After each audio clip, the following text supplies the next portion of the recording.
Good evening, welcome along to NUFC Matters, and I've got another special guest. I've got John Beresford tonight. Hi, John. Davey, how are you, top man? Hi, great to see you, mate. Great to see you. How are you coping with lockdown? Shite. Yeah. Hate it. bored out my mind. But yeah, you can see the light in the tunnel. I think what's been good about the lockdown is, I've been able to do a few things around the house. I'm useless around the house. I'm shit at gardening and everything else, but I've had a right good go at it. Yeah. But I think it's made you realise, that hang on a bit, you only live once, it just shows you that anything can happen. So try and make the most of it. But I think what's really hit me is just, you think to yourself, when so much is taken away from you, like especially sport, which is just something that you just sort of been used to all your life, and it's just snatched away. And it's, I know the soccer, looking at, the game's going to start this weekend, or my team, in fact, my Sheffield United are playing Villa on Wednesday. In fact, I spoke to Chris Wilder last week. At least he's coming back, but still, it's not going to be the same without football fans. Sport for me is for when fans participate. So hopefully we get back to reality sooner than later. I've got to ask you about the top, Bez. You've got a Newcastle United top. It looks as if it's seen better days. What's the story behind it? You can't smell it, though. That's the thing. It's like, because when you say, because I've never, honestly, I never really kept memorabilia, believe it or not. And I just stick them in the garage. So I was tidying everything up and I was just digging through and I found some unbelievable things. And I thought, oh my God, what's that? And I thought, why have I kept that? And then I turned it around and thought, what's all that? And I remembered I wore this at Man United, Old Trafford, and I brought my nose. So it's all coloured in claret. So this is all dirty. That is actually blood. So the DNA will be on there. I'll have to auction this off for the NHS, I think. So if anybody's got any ideas, I'll give this away for anybody who doesn't. Not that if people are going to really want it, but if I could do something good with it, I'd love it to go to a happy home. It's a great idea and a great gesture. And I know you're not technically minded. I think you need to get your son maybe to get up onto eBay or something like that. But honestly, exactly, but I don't know that. It's got a bit of history, and it looks as if it's one of the original entertainers. Has it got the brown ale bottle on? Oh yes. This is the one. Can you see it right there? Wow, yeah. It's a 95-96 top. It is. It definitely is that one. This is absolutely original. I think. I don't know if you can see it on back. Yeah. There it is. I don't know if you can see it. Can you? Yeah, I've got the Premier League badge there, and there we go. Yeah. And everything. Oh no, it's proper original. It's not. No, I bought it off eBay and tried to sell it myself. Yeah. So, John, obviously you'll be well aware that during lockdown, it's typical, isn't it? We're all in lockdown. Yeah. Nobody can do anything. We've got no football. And only Newcastle United could be in the news every single week since we've all been locked down about the takeover. What's been your view, sitting in your home in Sheffield, what's been your view of what's going on? Does this feel a bit ridiculous? Frustrating, mate. I think that's the best way to put it. I think the owner wants to get out. He wants a certain amount of money. It seems as though we found a buyer. They're prepared to pay the money, and you just go, fantastic. And then all of a sudden you go, uh-oh. Then you hear about television rights, an argument about this. From Saudi Arabia, there might be problems with the situation that with their what was it. Oh, there's all sorts that have been brought up. I'm not going to go into political. I'm fed up with all that. Yeah. The be-all and end-all for me is you've got somebody who wants this football club that can take it to probably the level that we all want the football club to get back to. So I'm just frustrated that it's not been signed, sealed, and delivered. So I think that's the best way from me to put it. You see little bits put in the paper here now and again, but as I say, until I see it signed, sealed, and delivered. I'm not going to get too excited. I hate to say that because we've been here so many times.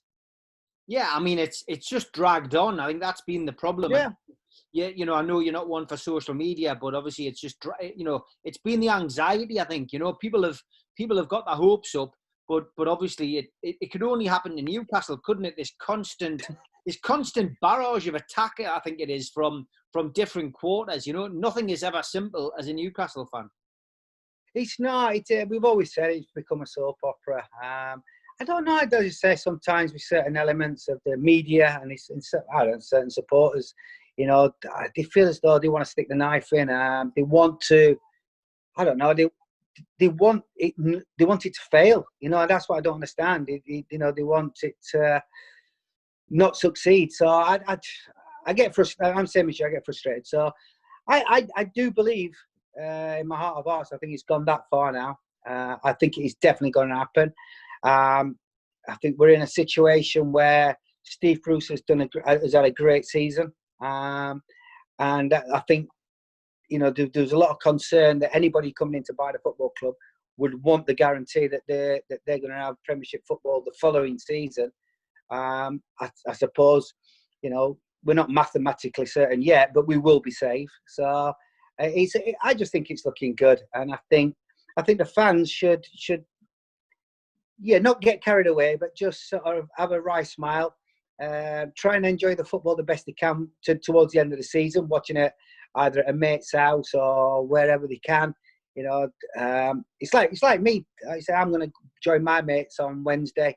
You know, we're going to have a few drinks, watch the game against Aston Villa, and just to get what I call what football brings you. You know, the highs, the lows, the anticipation. You know, the atmosphere. So you're going to have to do it within yourself. So I think the Newcastle fans are going to have to enjoy it best they can for this season, and then hopefully when it's signed, sealed, and delivered, we hope that we're going to have some owners who are going to want to take this football club to the level that we all want, and that is competing for places in Europe and titles.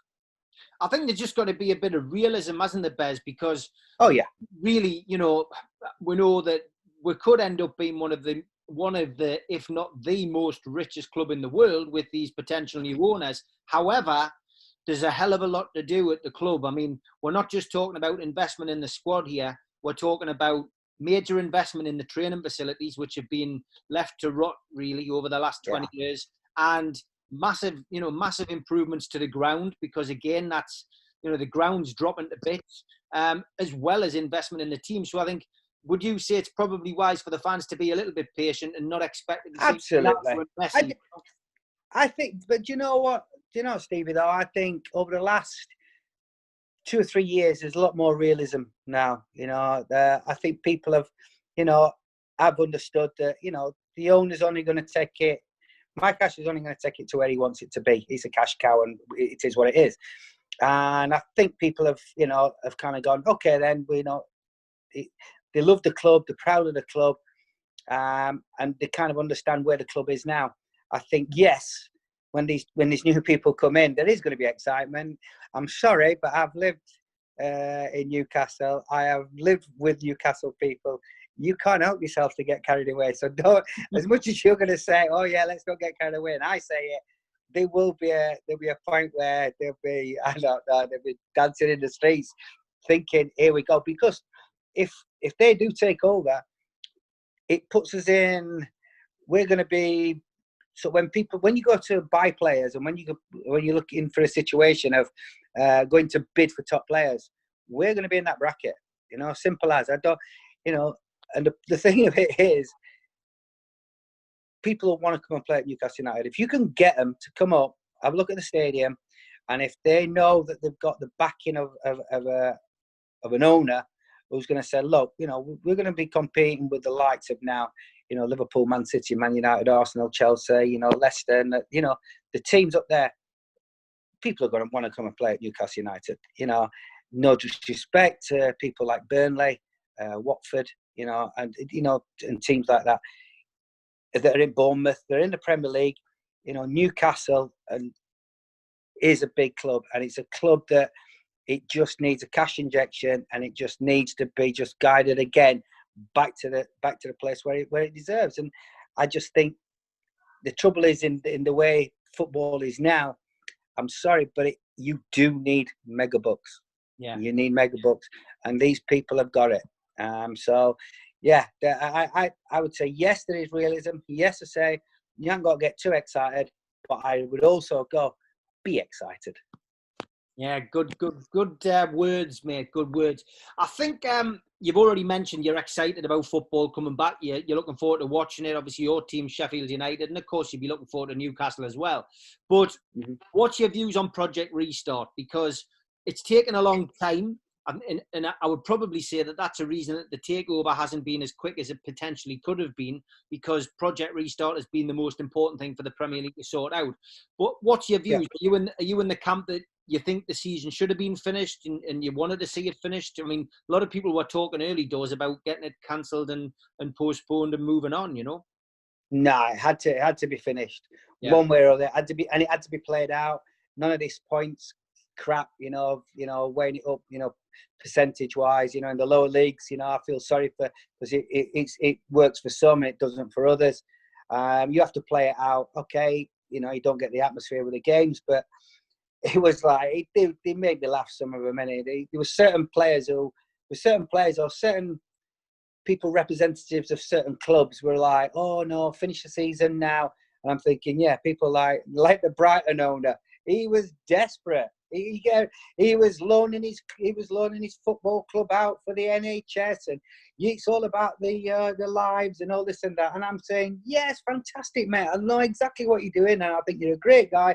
But you are wanting this season to end now, start all over again, because you're going to be in the Premiership and you'll make a lot of money. So he was doing all the right thing, and I'm sorry for being a bit cynical, but anyhow, you get people like. I don't know. Troy Deeney was saying about, another one who's, if he was at Liverpool, I bet he would have been going, yeah, let's get started. He was at Watford and he's saying, oh, no, I don't think we should do it. I'm a little bit worried about coronavirus. I'm sorry, footballers, and I've spoken to a lot of footballers who I still know are in the game, and managers are in the game.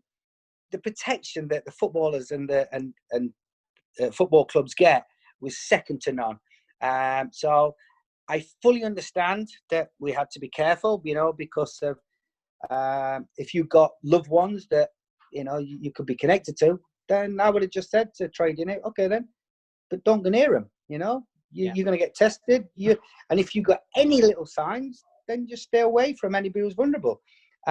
So, yeah, I'm one of these. I just think, I think they had to be cautious, and I fully understand. I would say probably they've done it as best as they could. And as I said, from my point of view, I'd say it was, let's get back as soon as possible, which where we are now, and let's enjoy. Going to be no supporters, Bez. Is that going to make a difference to a team like Newcastle, who tends to rely on the 12th man, if you like, of the crowd? Yeah, massive. It really is. I just think some fans can sway. I've noticed if you get St James's Park rocking, it puts the opposition on the back foot. It affects sometimes the decisions of the assistants, the referee. It sways you that way a little bit. Yeah. And I think I haven't watched any of the German football, but I listened to a couple of things on TalkSport and listened to the results, and they were saying that there's more away wins and than home wins, and I just went, well, it just makes sense, I think Danny Murphy was saying something about, I'm not so sure about it yet, I'll make my own deal. I'm thinking, I'll tell you here now, it will definitely make a massive difference. There'll be strange results. I've played behind closed doors on a couple of times in my career. It's horrendous. It's horrible. I tell you what would be funny though, from the outset though, from looking in as a supporter now, which I am. They won't do it though. They should mic up the football pitch, so you can give it a totally different angle to hear how players are on the football pitch. Mm-hmm. You'll hear certain voices, or the people who do scream and shout. You might even pick up some little funny ones where they're taking a mick out of the opposition. You get or the wind-ups, bantering these days. But yeah, I just think it's if you let the players know that you're going to have to be careful what they say, because you would hear certain things which you think, I suppose, it's not good for the kids because you will hear certain language. But I think for the supporter, to hear just what goes off, and they think you would think there'd be certain I mean, so me and Rob Lee, we're still best mates now, but God, I mean, I remember once having an argument with Rob Lee on a football pitch, and David Ginola thought we were going to come to blows, and we just walked off the pitch after, and he went, "What the hell was all that about?" And I just said, "Well, we just had a disagreement, but I mean, we were at it. I'm going, you should have done that," and I think that's something that I think would add to the viewing situation of what we're in now. You have it with rugby. I understand that they've been brought up in a way that they know how to not swear, be respectable to the referee and things like that. But maybe it's something just to, maybe they could, I don't know, put a little edit on it. But no, I just think it'd be good fun to just to hear what he's actually said, because as I said, I always find that it was a massive difference in a result if you've got certain characters in your team who can start chipping in and having a go at, and and even picking out certain players that you go, he's having a tough time, and sort of you're starting to, if say the right back's having a nightmare, I'll be saying, get the ball out here, and I'd be letting the right back know that he's having a tough time, and I'd be then saying to like whoever it might be, that Scott Sellers or David Ginola, I'm going to get him, he's shitting himself, get in his face, get at him, and and that's the part of the game that maybe the fans probably don't hear. Yeah, a couple of outstanding issues, which obviously wouldn't have mattered had the season finished on time. First of all, obviously the Premier League voted, or the member club voted on Thursday, that you couldn't make any changes to the 25-man squad that you'd submitted for the second half of the season. Now, that wasn't a big surprise to me, because there'll be a lot of sportsmanship with those teams, certainly at the bottom, who won't want to see players who were originally omitted because they were injured getting a chance to play now. We've suffered, obviously, through this, and we've got a situation where Paul Dummett is now fully fit, but can't be added to the squad, so now he can't play in any of the remaining games apart from the FA Cup. So that's a bit of a nightmare, Bez. Yeah, it's certain, like I said to you, there's certain things that will work for you and work against you, and it is going to be a bit frustrating. What's the substitutions now? What is it? How many can they have now? I think you can make 5 substitutions. 5, 6. Yeah, 5 substitutions now. Now, I don't like the sound of that. I think that's going to get misused. But that makes the game start to be stop, start. Yeah. If you think of these 10 substitutions, if it gets to 10 substitutions in a game, I don't know. I just think it starts to lose its rhythm. But hey, it is what it is. It's who can manipulate it to its best. What's your views on the Matty Longstaff situation then? I mean, obviously we've got 3 players who are going to be out of contract on the 1st of July. Mm-hmm. Carroll is one of them. Javier Manquillo is the second, but obviously Matty Longstaff the third, and he's been in the papers for the reasons that he's been offered a contract now by Udinese, a 5-year deal. He's been offered 30 grand a week. Newcastle have offered him apparently 15 grand a week. What's your views, and what advice would you give to Matty Longstaff? The only way, I think, just to go to Udinese, as in just, I don't know, go and sign Aragon. He's a brave lad, just to go to Italy, without, no disrespect, but he's only had, he's not even had a full season in the Premiership. So 6 games. Yeah. So my thing with that is a big gamble. But then I asked a couple of people within the game, and they were saying, but there's a big connection to Watford, isn't it? Yes. So now it starts to make sense. I go, okay, I know what's happening. They're going to loan him. Well, he goes to Udinese. Newcastle don't get the compensation. He gets a wage hike. He'll go and learn his trade for maybe, I don't know, is it a season he has to stay there? And then Watford will probably sign him back. And then Watford will take it as a gamble of they're getting a player of his ability or who they think will, in 2-3 years' time, will then break into there, and it won't cost them that money. That kind of makes sense. If he's just going to Udinese just to get 30 grand a week, it'd be a big mistake, because he could finish up falling flat on his face. It'll be a completely different game. I just think it'd be better signing at Newcastle. I think he's got good roots there. The fans they'll give him time because he's one of their own. I think the way he plays, I think it suits the Newcastle players. He's tenacious. But he has got great ability. He's got an eye for a goal, strikes a great ball. And I just think to myself, it's set nice. The problem, what you've also got to then look at is all these pluses and minuses.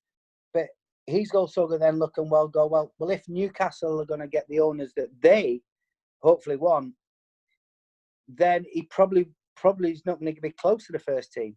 So it probably will be a good move for him to, as I said, to move away from Newcastle, because the players that they're probably going to be bringing in, you would hope that they are going to be a better player than Matty Longstaff. But Matty, I think, can get better and better. So then it's up to him. Does he go, do you know what? I'll show you how good I am. I'll show you I'm better than what you're bringing in. And so it's to and fro. So these what I call it, 6 and 2 3s. There's some positives for him to go to Udinese and then go to Watford. I get that. If he's just going to Udinese just to get 30 grand a week, big mistake. He should stay at Newcastle. So the thing is just my thing is just a shame that, again, Newcastle United have finally brought, I think Paul Dummett coming through, Stephen Taylor coming through. I was looking up Lee Clark, Steve Watson. You should be having Showrami over. You should be having local lads going through, because it shows all the young kids around Newcastle that there is a way to get to play for Newcastle United. Yeah, and it's a massive thing when you've got lads in your changing room who support the club. So I'm saying, if you're sat in that changing room and you got, say, Paul Dummett, Sean, also Sean Longstaff and Matty, you kind of look, they'll actually be, reminding the players, especially foreign lads coming in, how much it means to the supporters. And I think if you can always have a sprinkling of hometown players in your football club, I think it makes a massive difference.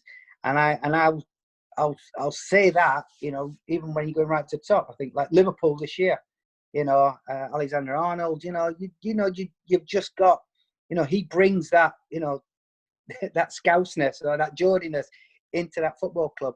And I think football clubs have got, as where the Premier League is now, it's getting less and less to bring homegrown talent through. So if you do have one who has the ability to compete at the top league, then do everything you can to keep them. So hopefully they come to some kind of compromise and Matty finds a way to stay at Newcastle United. But as I said before, if he is to go to Udinese, I just hope that it's the connection with Watford is the reason why he's doing it.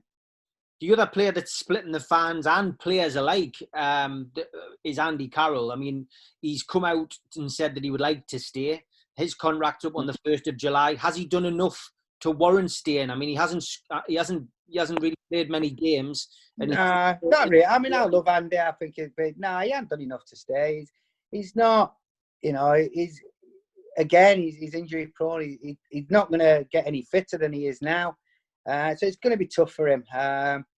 The only way that I would, I'd have Andy, it'd be a minimum, a minimum sort of wage. And then if he does sort of play, then you go, we'll warrant you for you getting in my first team and actually getting on the pitch. I would then say, you get rewarded. And that's the only way it would work for Andy, for me. As I say, I think it'd be great round the changing room, as I said before, because having someone like Andy, loves the club, loves the place, loves the people. So that can take it a long way as well. So you can maybe take that, you've got to take that into account, but you shouldn't be giving, I wouldn't have said, definitely sign Andy, because, he knows himself, he'll be frustrated that he hasn't been able to do what he's wanted to do. Yeah, 100%. Bez, I've opened it up on Twitter just to a few questions for fans. So we've got a few different ones here. Koba 0072 says, Bez, tell us one player that you would love to sign if the takeover goes through. Yeah. Oh, Messi. Yeah, he's going to come in here. Like realistically, Coutinho's been mentioned quite a bit. I can see that. You know, you can have certain players who, you know, who's got the talent to like St James's Park up. But you know, for me though, it's screaming out for, and it's something it'd be someone you need a centre forward. And Aubameyang at Arsenal's got 12 months left.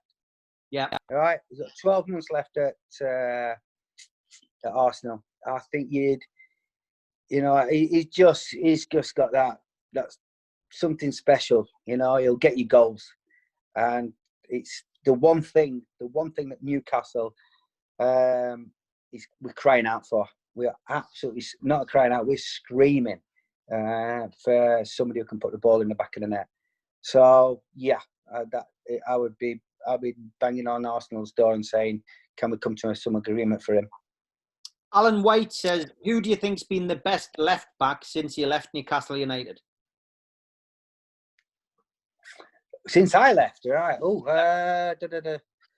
I would say probably Enrique, but he was another one. If it were cold, he was shy. He was a little bit. He would play when he wanted to. Yeah, good shout though. Good shout, Enrique. I think a lot. Yeah, he was good player. Good player. I think a lot of people would agree with you.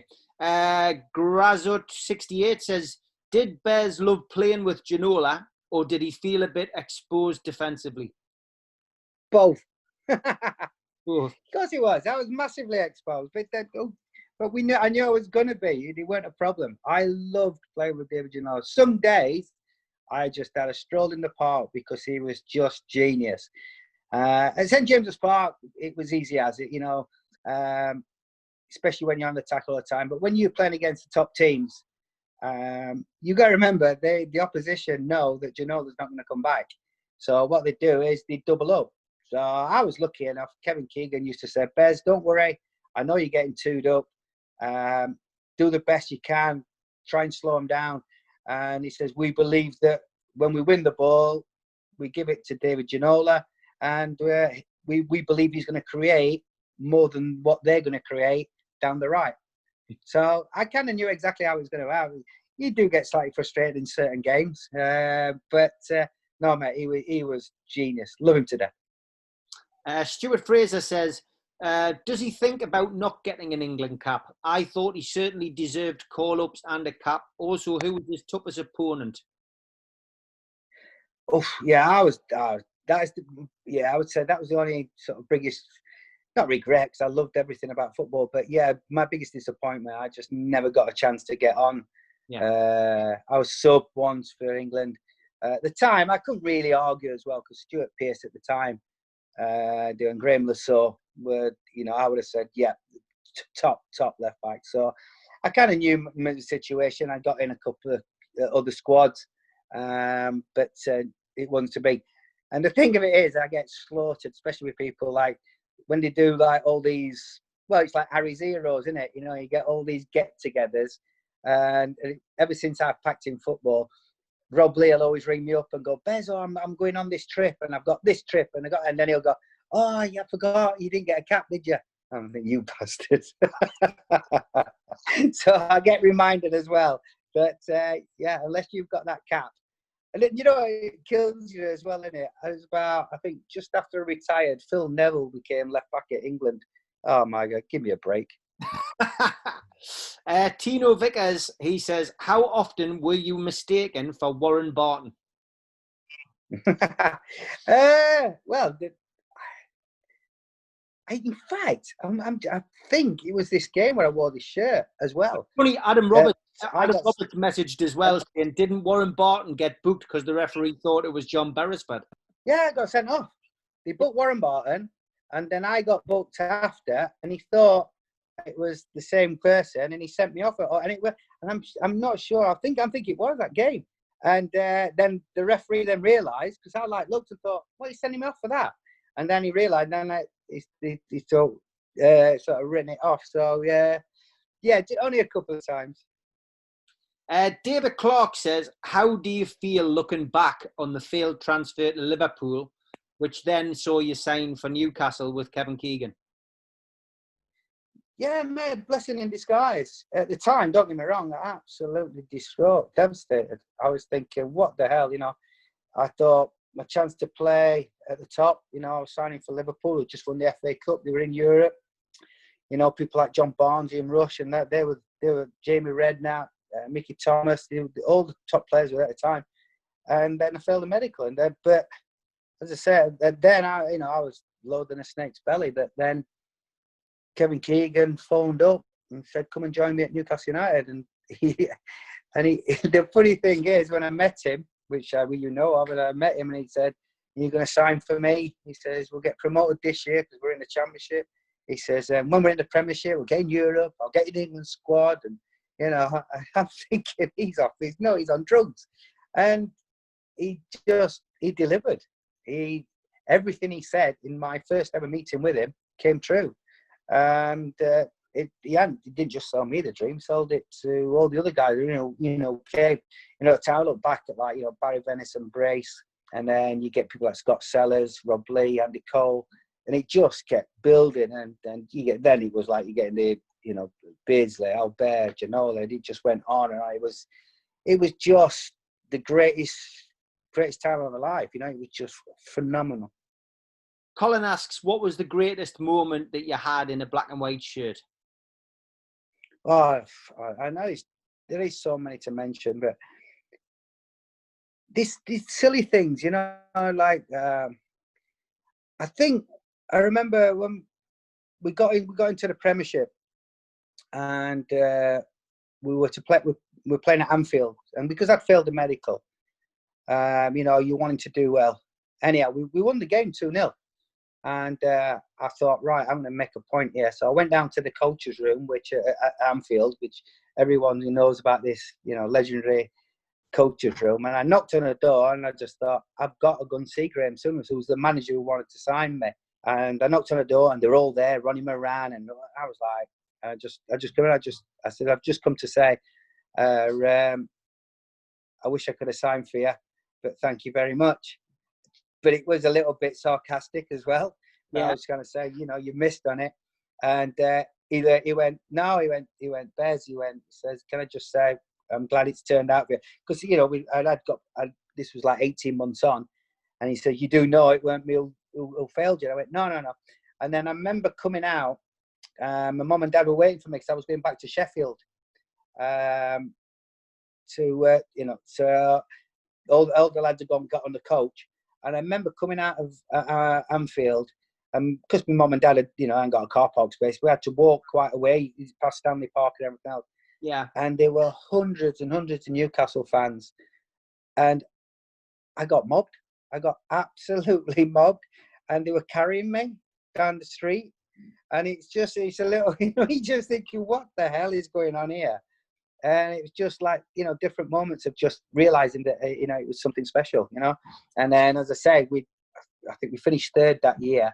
And then, as I say, we moved on to, to compete at the top now in Manchester United. So, as I said, there was so many moments, but it was just surreal being carried down a street with hundreds of with Newcastle fans coming away from Liverpool. Martin and Scott both asking the same question. What did you feel like when you saw Rob Elliott warming up after you'd, given KK a bit of grief? Oh God, when I swore at Keegan at the Villa game. Yeah. No, that was a big mistake. Yeah. That was the one taboo you don't do. You don't swear at Kevin Keegan, and I made a big mistake by doing that. Yeah, it's quite a long story to it, but I've just shown it down. Yeah, I swore. He subbed me after 15 minutes live on Sky and all this and that. But the funny thing is, I remember going to see him after. Yeah. And you're thinking, Gaffer, I've come to apologise. And I'd been told by Arthur Cox, his mentor, if you need be, beg. And I remember getting down on one knee to beg. And he went, get up, don't be so stupid. I went, no, Gaffer, I've made a mistake. It won't happen again. Please give me another chance. And he went, yeah, Bez, I've been in that position before as a player, so I know what it's like. He says, come on then, let's just carry on as normal. He says, As far as knows, nothing's happened, you know. And I thought, what a manager! Didn't play for 6 games. Yeah. So and to this day, even when I meet him, I promise you, he'll go, Bez, what's your language? To this day, if I met him. It's so funny, isn't it, that he still remembers and still goes. Oh yeah. Still goes on like that. Other questions that we've got coming in, some daft ones. A lot of people asking what you use on your hair, Bez. That hair is always something that people remember. One of the lads. Oh no, I mean, even now in lockdown, I mean, it's in a right state at the moment, isn't it? So what I use on my hair, to be honest, nothing on my hair at the moment. It's just full of, well, as I say, there's nothing. Like now, it feels like straw. I feel like I'm an old Donald Trump. I need to push it up on it like a shredded wheat at the moment, mate. So I don't know what style I've got at the moment. Carl Paulson says, does he use Timothy? Timothy, now. I'll tell you what we were all laughing about, what did I use once? It went ginger. And that was, it's like the lemon juice and all that. I remember putting that on once. I did look a knobhead after that one, but I always say, if you don't try, anyhow, you never know, do you? Getting back to the footballing, Steve Bruce, you mentioned earlier, he's had a good season. Do you think you know, he's under a massive amount of pressure at the start of the season? Rafa Benitez gone, Bruce coming in, wasn't everyone's favourite choice. If we do get taken over, Bez, would you like to see him given a chance? Do you think he'd be given a chance? Or do you think they'll have I would like to see him given a chance, but he won't. That's my opinion. I just think the owners will want a marquee manager to come with them, and especially foreign owners. I just think they'll want something a little bit. How can I explain it? It's like a Hollywood, isn't it? You got to remember, these people have got funds you cannot believe it, and they'll want the exposure of, this is my club in the news, and just going and getting, you know, a particular manager will bring hype to Newcastle. Also, it will be. I think that will be their biggest signing when they first come. It's a shame because Steve's, I think he probably. I'd have said a lot of people. I know. I think Alan Shearer spoke to him and said, "Look, I don't think this is a good move for you, Steve, to come to Newcastle." The team me myself was thinking, "Oh, I feel, Steve, do you realise what you let yourself in for? You're following Benitez. The team's not brilliant, and it's getting weaker. You know, Rondon was leaving. You know, and it was a little bit. I don't know. There was just a lot of pressure on the football club at that moment. But you know what? He took it on, and he's done great. He will have every right to say, well, you give me the money and see what I can do with it. But I just can't see it happening. Really can't. And it's a shame. So, but the good thing about it from Steve's point of view, he's shown that he's done a great job in Newcastle. So he won't have a problem getting a club, but he's not going to get a club that's going to give him the money for him to compete with the top 6, so to speak. Yeah. I mean, obviously, if he does go, the two names that have been, you know, linked with the job are Pochettino and Rafa Benitez. You know, which of those, you know, would you like to see? It seems to be very split. A lot of people would say that Rafa coming back. For me, I think Rafa Benitez was perfect to come with Newcastle as at the time he was there. He's meticulous. He's organised. He does what it says on the tin. You know, he's ridiculous good at what he does. I just think for where Newcastle want to go, and me understanding how Newcastle is and the Newcastle supporters and what this club needs, Pochettino by a country mile, because he's a lot more expansive. You know, the way Benitez plays, it's very much, he's grinding results out sometimes. I'm not saying he's brilliant at it, but I think Pochettino I think he can take the club. I think he could take the club further, especially with the money and the players that he can bring in. Yeah, no, I would, you know, look, I think either of those would be great. Yeah, it's great, isn't it a great situation to have, that if he comes, Yeah. he goes, yeah, both of them would like to come, you know? Yeah, I mean, and I agree with you. You know, I was a critic of Steve Bruce at the start of the season, didn't want him to come in, but I've supported him. He's the manager. You do that as a support. You've got to support. You've got to support the man. But you know, and ultimately, you've got to take your hat off to him. That 35 points in the quarterfinal of the FA Cup is far better than I thought he would do. And you know, the season isn't finished yet. If he keeps Newcastle and he can get us to a cup final, it would be typical, wouldn't it? Newcastle to get cup final and win it. None of the fans there to see it. I'm telling you, I've already said it, mate. I just went. It's weird how things pan out. They've been desperate to get to that final, and you're just thinking, is it the year that Newcastle actually get to get that monkey off his back and win something? And there's nobody there. He just went. But you know what? So what? Let's take it. Let's take it. Jamie Swan, he sent us a message. He says, Bez, I loved watching you for Newcastle. I especially loved it when you took your penalty against Barnsley in the 6-0 win. He says, it might sound daft, but any nerves, bearing in mind the miss against Liverpool in the Cup for Pompey, and no doubt the lads winding you up as the last man standing. Yeah, that's it. Yeah, it wasn't. I did. It was just the sugar on top, and or the cream on top. I was playing against my old club Barnsley. You know, we were cruising, so it was nice. In the early days, I could actually step up and be a penalty taker or a free kick taker. So it was nice to actually to get it. Yeah, there's always a little bit of nerves with penalties, but you know, especially after semi-final miss. But I think as the years went on, and the people started to sign like Coley, like Rob Lee, and then Beardsley, and then Shearer, and all that. You know, I never got a chance to take penalties. Never got a chance to take free kicks. I actually weren't bad at them, but yeah, I was soon down the list. Put it that way. How special were those Champions League nights, Bez? I mean, you've talked about the hope that a new owner will see those nights come back. I mean, how special was it to play in them? It's hard to. I think you asked me a question, you know, about special nights. The noise and the build-up to the Barcelona game was freaky. Yeah, I think there was about 10, 15 seconds before kickoff against Barcelona, and the crowd started to just make this noise of excitement, and they were cheering. It was like, come on, and all that, and yeah.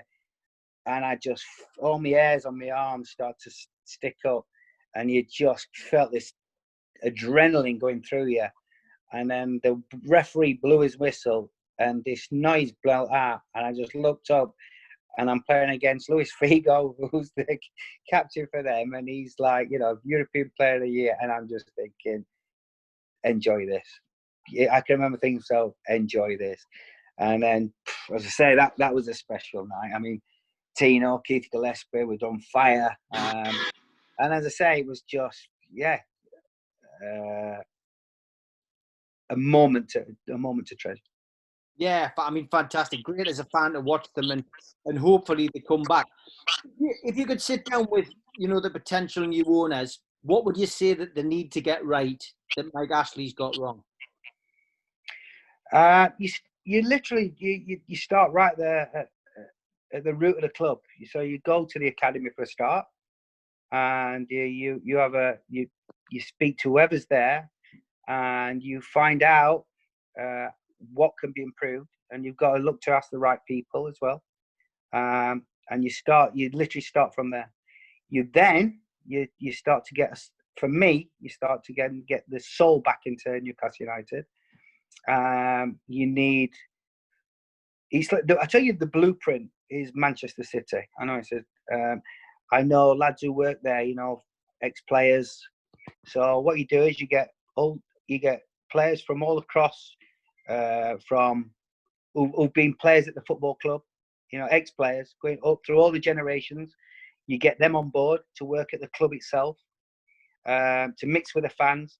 You find a way that when them fans turn up, they feel special again. That they're appreciated. When you know, for for buying a ticket, for buying a box, for buying a seat, whatever it is, and you make that day a special occasion that it's for them. You then get the players to go out, meet the fans, go to hospitals, go to schools, and bring Newcastle Football Club back to the city again. So everyone gets involved. So and that's, if I could sit down with them, I'd say, look, you need to get back on side. You need to work with the press. You've got to, when the players are doing interviews, it's like me, I still work at the club, and you get certain players and you think they've got man at match and they don't even come up and get the awards, and you're like, why? That's the greatest honour. You've just been named man of the match, and they kind of, it's like, well, we don't, they've said, oh, we've been beat, we don't want to mix your fans. You're like, okay, I don't care if we've been beat or not. It's, the fans are so proud of the football club, and they're so proud of the city. And I look at it as Newcastle. It's like this big religion. It's a big church in the middle of Newcastle United, and then they come to pray on Saturday, and you literally, it becomes one, and that's what they've got to try and make it. So everyone's pulling in the same direction, and I think it won't take. Do you know what? It won't take a lot. It wouldn't take too long to tweak things, So, yeah, I'm being funny with Steve. I'd love to be in that. I'd love to. Whoever the owners come in, I'd love to sit down with them. I've been a player, for like 7 years, and then I've lived up there for 14 years, and then I've worked in the press, so I understand how it works. And then I've worked in a corporate, and I've understand now how the fans see it as well from the other side. So I've got a decent insight to how it is. So yeah, the club's just waiting to just explode, and I mean in a good way. So it's a sleeping giant, and hopefully they're going to awaken it. Oh, let's hope so. Reconnecting with the supporters is a key.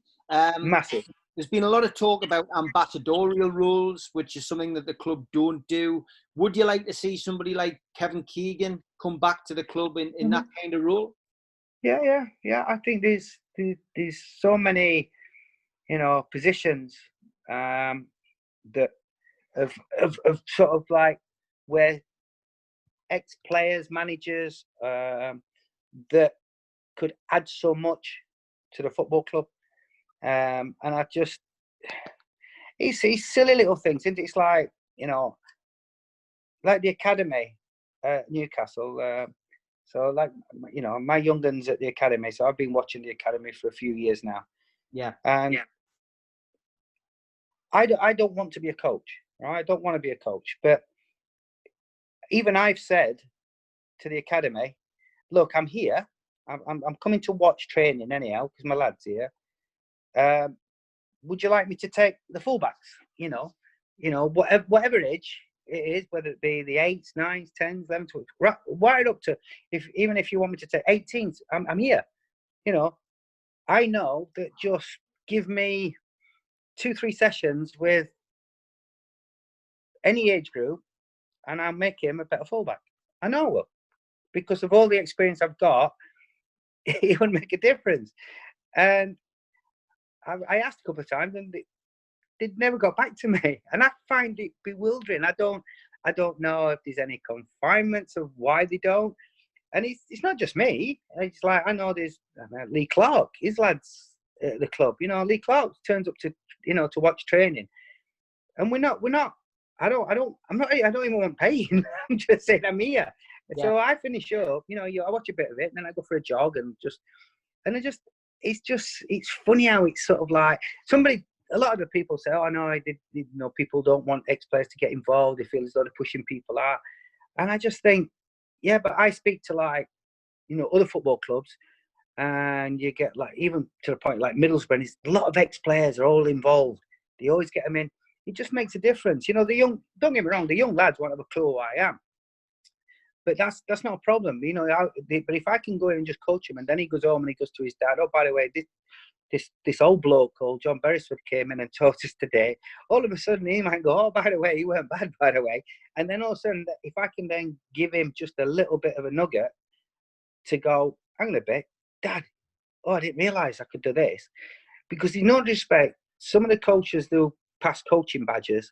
I'm not saying they're bad coaches, but if you put a good coach who's got all these badges with an ex-player who's been there and done it, and you mix them both together, then he's got both. He's got all different levels.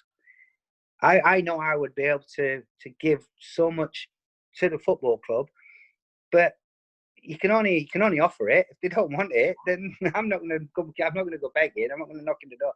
And it's just little things like that. I just think, going back to your original question, that's why if you brought someone like Kevin Keegan back, you know, straight away the respect and the way he is with people. I mean, you've met him, you spent time with him. You know, he'd be like life of Brian. You know, when he'd like, I have his shoe. He'd be walking through Newcastle and he'd be like the Pied Piper, but he'd be perfect to just, you know, to play that role, you know, behind, you know, for the advice for. Because if it say Pochettino comes in, I know Pochettino's been manager of, you know, Spurs, Southampton. He's not managed Newcastle. It's a different animal, and so, and then if you got someone like Kevin there at the side of him, just going, it's okay, I can deal with this bit. It's match made in heaven.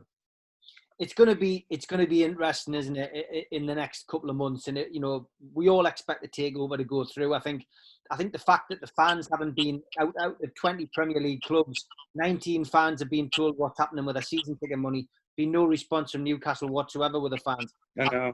I think that's the biggest indication that Mike Ashley's literally locked the door, stuck the keys through the letterbox. He's expecting this takeover to go through. So, you know, I think it'll be interesting. It's going to be interesting times over the next couple of months. But I think getting back to the managerial situation, I think that, you know, Benitez it's the reason a lot of people want Benitez to come back, because you wouldn't have that bedding in period. It would be like, you know, the return of the Messiah, you know, and, you know, unfinished business. And I think that's why a lot of people have pushed more towards Benitez coming back.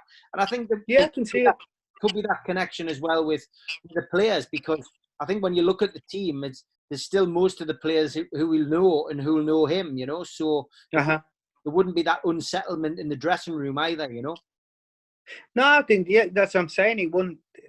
For me, I wouldn't have a problem with that. You know, I'd be like, "Yep, okay, let's go." But if it came to a choice, then I'd probably sway the other way. So yeah, as I said, it's just great to have that ability. That if they're your choices, it's not too bad, is it?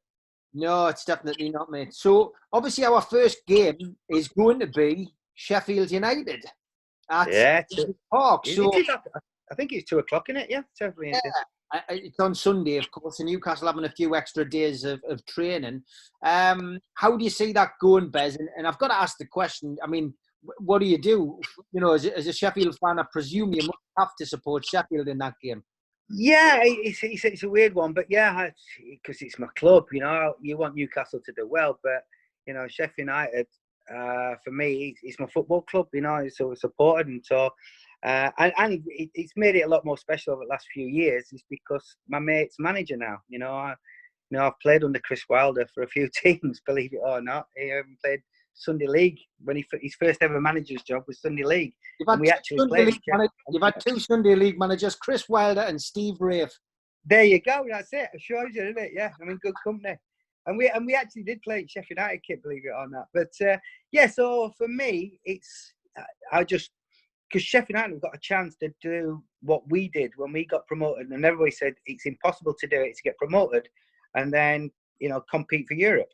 And Sheffield United have got a chance now, not only for Europe, the Champions League, believe it or not. So it is just freaky what he's doing. And my point of it is, Chris Wilder is doing what we're talking about. We're talking about Pochettino, you know, all these top managers have come into football. And I'm thinking Newcastle should be banging on Sheffield United's door saying, hang on a bit, what about this lad? You know what I mean? This is how good he's doing. This is how I believe how good he is. You know, he's doing this on a shoestring at Sheffield United. You know, you look at his squad. A lot of people go, "I won't touch that squad." You know, as in you're matching your players up. But what he's got an ability to do is to create a team, and his team are just talk about. It's old school as well. He's like he gets into the ribs. You know, he's an hairdryer when he needs to be. He takes them out for a drink when they need to be. It's old school football. It's like, and I was with him. A couple of weeks ago, just chatting on the phone, and just said to him, you know, how's everything? Yeah, he says looking forward to getting back. Lads are, you know, chomping at the bit. You know, it's just it's common sense. You know, he don't frill it up, and he just says, you know, I get players with the right attitude to believe in what I want them to do, and he says, and they all believe in which way we were going with it. He just said the only problem what happened with them is the season cut short when they were on a roll. Yeah. So he's trying to get them up and running again. So yeah, I think it'll be a great game. But here's one for it. People get the bets on. I think it'll be 2-2. That's what it's made. The score on Sunday, 2-2. Good shout, mate. I would say that's probably about right. I think there'll be goals in it. Newcastle's Joe Linton seems to have found his scoring boots in the warm up games. So, but yeah, look, it's going to be interesting. Well, just before we finish, John, have you got a message for the Newcastle fans? Yeah, get excited. You know, as I said, don't. I mean, I know you, Steve, said we've got to be realistic of a reality check, so to speak. But you know what? I just think there's exciting times ahead. I think this deal is definitely going to happen. I don't know when, but as I say, what I'm looking forward to is the fact that if we get owners like that, we're going to have some special players to look at St James's Park. John, it's been an absolute pleasure, mate. I look forward to seeing you, doing talk-ins and stuff again, and stay safe, you and your family, mate, and enjoy the football, mate. I know I will, but great to speak to you, John. All the best, mate. See you later, mate. Chat, man. Bye-bye.